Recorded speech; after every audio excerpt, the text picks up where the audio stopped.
नमस्कार साथियों। An elementary school classroom in slum के सेकंड स्टैंजा का अध्ययन करेंगे, लेकिन उससे पहले हम इसका हिंदी अर्थ समझ लेते हैं जिससे क्वेश्चन आंसर आसानी से लिख सकें। तो देखिए, यहाँ ऑन माने पर, शोर माने होता है खट्टा, क्रीम माने होता है मक्खन, वॉल्स माने दीवारें। ऑन शोर क्रीम वॉल्स यानी कि भद्दी दिखने वाली दीवारों के ऊपर डोनेशंस दान स्वरूप प्रदान की गई वस्तुओं के चित्र हैं। शेक्सपियर्स हेड, शेक्सपियर का चेस्ट से लेकर हेड तक का एक चित्र लगा हुआ है। क्लाउडलेस बादल रहित एट डॉन भोर का चित्र लगा हुआ है। क्लाउडलेस एट डॉन यानी कि बादल रहित भोर का चित्र लगा हुआ है। सिविलाइड सभ्य डोम गुंबद, सिविलाइड डोम यानी कि एक सभ्य गुंबद का चित्र लगा हुआ है।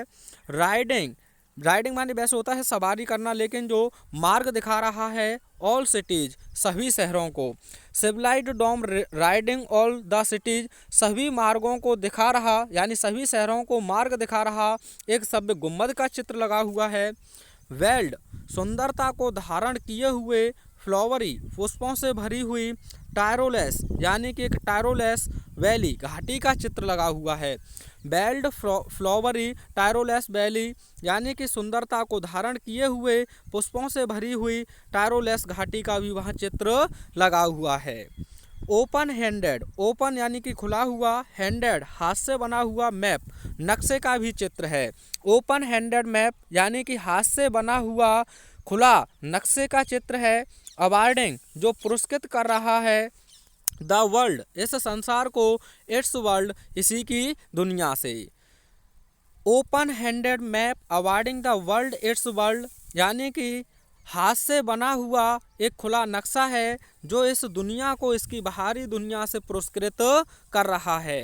एंड यट और फिर भी, एंड यट और फिर भी, फॉर दीज चिल्ड्रन इन बच्चों के लिए, फॉर दीज चिल्ड्रन इन बच्चों, and yet for these children फिर भी इन बच्चों के लिए, दीज विंडोज ये खिड़कियां ही, दिस देयर वर्ल्ड उनका संसार है, नॉट दिस मैप ना कि यह नक्शा।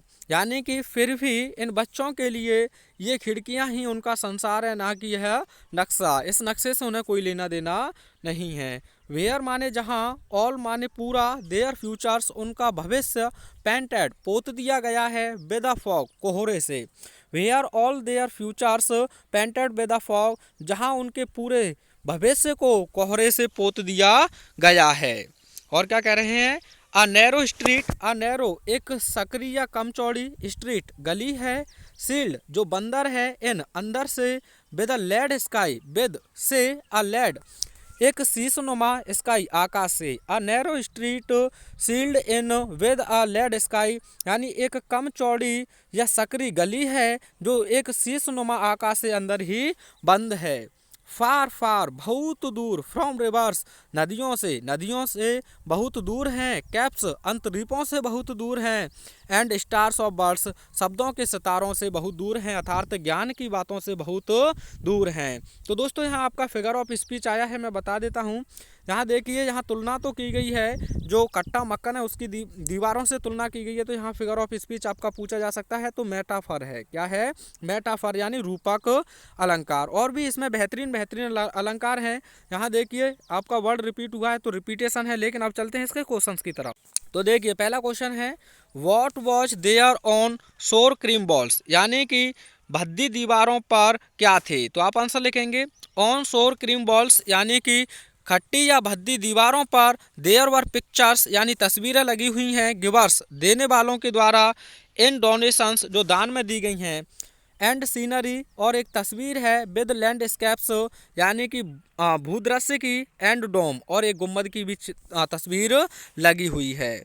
अगला क्वेश्चन पूछा है, what was world of these children in बच्चों के लिए संसार क्या है। तो आप आंसर लिखेंगे फॉर दीज चिल्ड्रन इन बच्चों के लिए, दीज विंडोज ये खिड़कियां ही, वर देयर वर्ल्ड उनका संसार हैं, नॉट दिस मैप ना कि यह नक्शा, हैंडेड मैप यानी कि जो खुले हाथ से बनाया गया है। थर्ड क्वेश्चन देखते हैं, what remains far from there approach यानी कि उनकी रेप्रोच पकड़ से क्या दूर बनता है। तो आप आंसर लिखेंगे reverse caps and stars of birds remain far from there approach. यानी कि नदी दूर हैं, अंतरिक्ष दूर हैं, और जो शब्दों के सितारे हैं वे उनकी पकड़ से बहुत दूर बने हुए हैं। आई होप आपको अच्छे से समझ में आए होंगे। मिलते हैं नेक्स्ट वीडियो में। Thank you.